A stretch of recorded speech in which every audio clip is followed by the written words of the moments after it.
Hi all.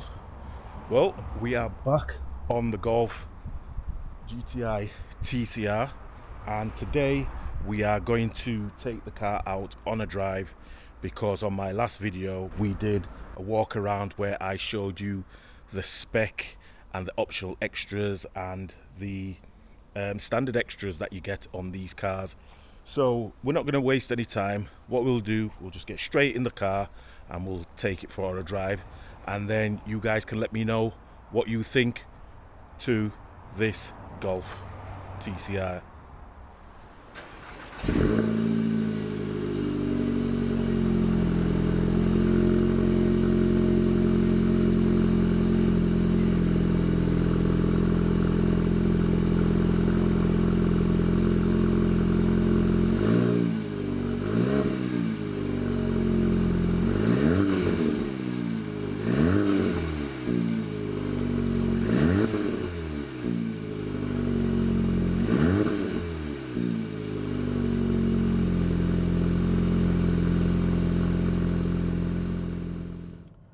And we are out on the road. Let me tell you a little bit more about this TCR. It has the EA888 petrol engine, which is used in various VW Audi Group cars. It has a turbo and it produces 286 bhp with 380 newton meters of torque. It has a 7-speed dual clutch automatic transmission, which is just DSG to me and you. It is front wheel drive and it has a front electronic locking diff. Does 0 to 60 in 5.6 seconds and does 164 miles per hour, and that is because this car has the performance pack, so the limiter has been raised from 155 miles per hour. It weighs 1,400 kilos. At the moment we are on quite a straight road, and because you have the performance pack with the dynamic chassis control and this car is in comfort, it soaks up the bump nicely, and that's the beauty about that optional extra, which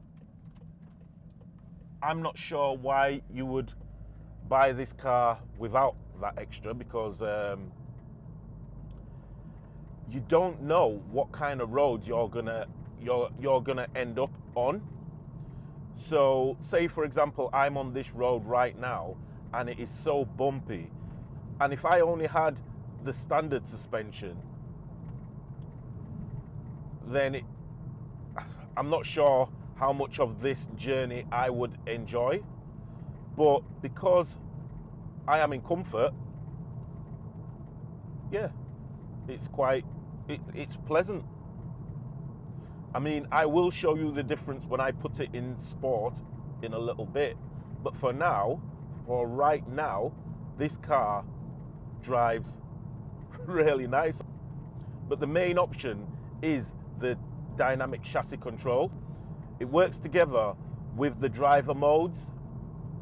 So for example, right now the steering is soft, the suspension is soft, the exhaust note is quieter, but then when I put the car into, say for example, sport, the suspension stiffens up, the steering stiffens up a little touch because of the progressive steering that the car does have, and the exhaust note is a little bit more louder, but it all works together. You know, everything works together just at the touch of a button, which is something that I do. In 2019, this car would have cost, well, this car standard would have cost 34 to 35,000 pound. And in 2020, it would have cost you 37, glove box has just opened, it would have cost you 37 to 38,000 pound. And that's because VW threw that titanium Akrapovic exhaust on top of the purchase price. Now, if you added the performance pack on top of that, you're more or less touching 40,000 pound.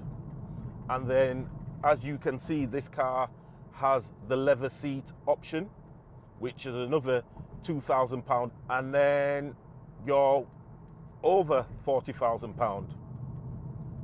Now, the reason why I'm mentioning this is because this car now falls into the luxury car tax bracket, which basically means once it's 5 years old from brand new, it falls back down into the cheaper car tax bracket. I already thought this car was there, but when I bought this, it had another more or less a year to go. So I thought I was paying £190 to tax it, but nope, it cost me £600. And you guys know I love a car with spec. Even if you look at my previous videos, most of my videos are based on specification on the cars, but a car with spec does come at a price, especially on this car. But it's one of those things. I do enjoy this car, so I am going to pay what it cost to run, but it's just something that you have to be aware of if you are bothered about how much tax you pay. I might launch this car in a little bit. I don't see the point in launching it, but I might do that. But before I do that, I'll put the car into sport, and then I will show you what it is like on these bumpy roads, because my Mk7.5 GTI throws me out of my seat more or less, and that car has got KW variant 3 coilovers, but it doesn't have the adjustable modes like what this has. It's a lot older car. So however that suspension is set, that is what I am driving on, and that is what I am trying to say about the dynamic chassis control on this car. But watch when I swap it over into sport.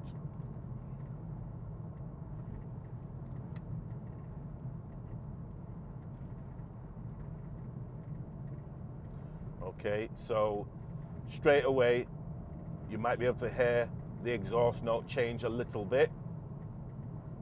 The steering's a little bit stiffer, and the suspension is definitely stiffer. I'll put it into manual and we'll give it a go.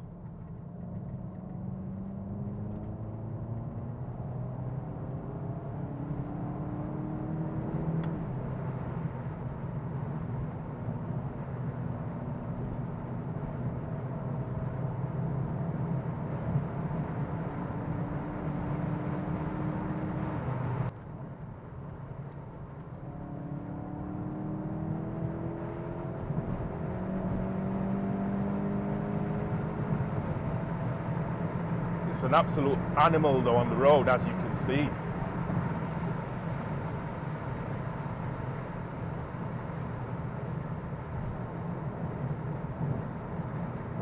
Yeah, it makes me feel like this GTI was made to do this type of thing.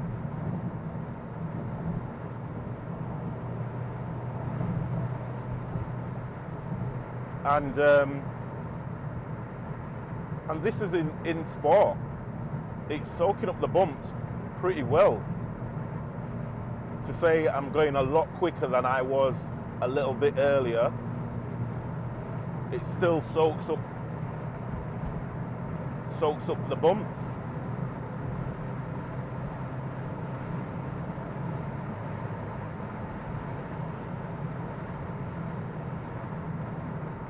But this bit of the road has quite a few bumps, so I'll end up jumping out of my seat there and there.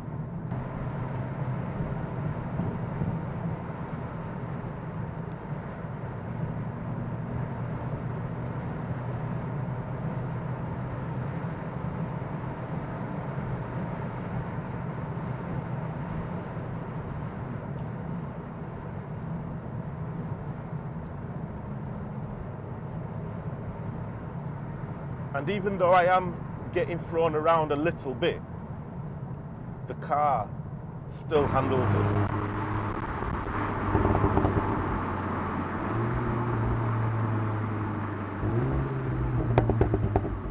It still handles it, it's not a problem.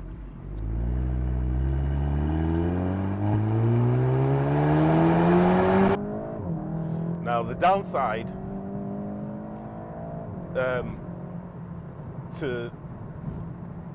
or one of the downsides, I'll go through a few things that I don't like. So when I was driving then, I have got this car in manual and I wasn't even changing up. The car was changing up. You know, once it touches the limiter, it does change gear, which is something that doesn't overly bother me, but I can imagine if you're on a track, it's probably not the best.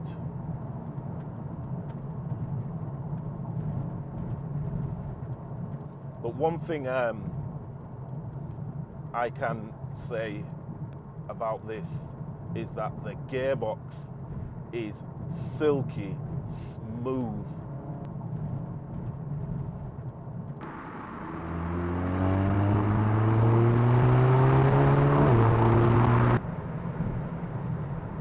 My gosh, the gear change is seamless.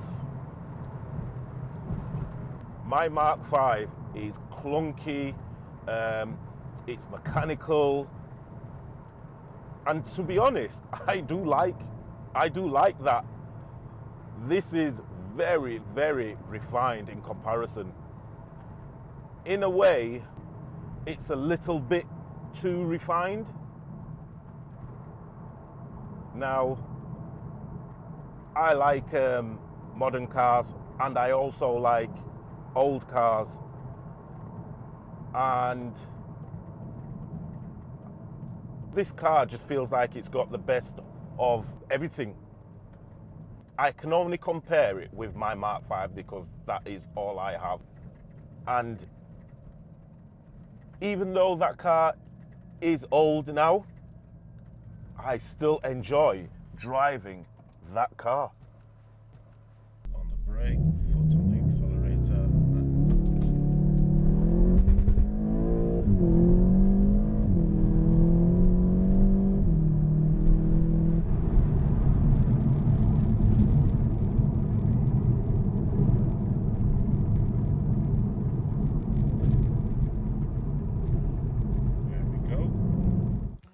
Right, and it is a few days after I took the car out for a drive, and as you could see, the 0 to 60 in 5.6 seconds is not the TCR's party trick really, but other than 0 to 60 times, this car is so nicely balanced and fun to drive. I drove on some bumpy roads and long swooping bends at pace, and in both sport and comfort mode, it dealt with everything I threw at it perfectly.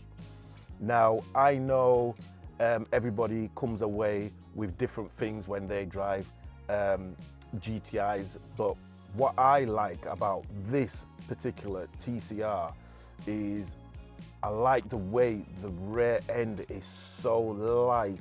There's just something about this car where the rear moves a little bit. I get that on my Mark 5 GTI, but it feels a lot heavier, feels a little bit more planted. I think it might be because of the coilovers, I'm not sure. But this is a very, very capable track car, and it is a very fast road car. Now, I was being a bit harsh when I said that the car is a bit too refined, and to be honest, that is the point. I couldn't find any faults with it, and the only thing I could find was the car changing gear when it hits the rev limiter, when it's in manual. You don't want it to do that. That's probably one of the biggest faults. And a minor fault is the exhaust note is a bit quiet when you're inside of the car, because I do believe it sounds quite nice outside of the car. VW puts so much emphasis and attention to detail when it comes to their GTIs to make them so special. And yeah, speaking of special, the TCR is a very, very special GTIs. You can tell that just by looking at it, and then more so when you drive the thing. And then whoever bought this car from brand new must have just ticked every single optional extra, and in turn that has cost me an extra £410 in road tax. When I buy a GTI, I know I'm not buying the fastest car or the best handling car, but what I do know I am buying is a very well balanced car for the power. I feel like I'm buying into the heritage, a pedigree, the bloodline, some history, and best of all, the ongoing story. So in my view, it doesn't matter what model or what mark or what anniversary or what edition you have, it's a GTI, and there's not many other cars that will give you that type of nostalgia.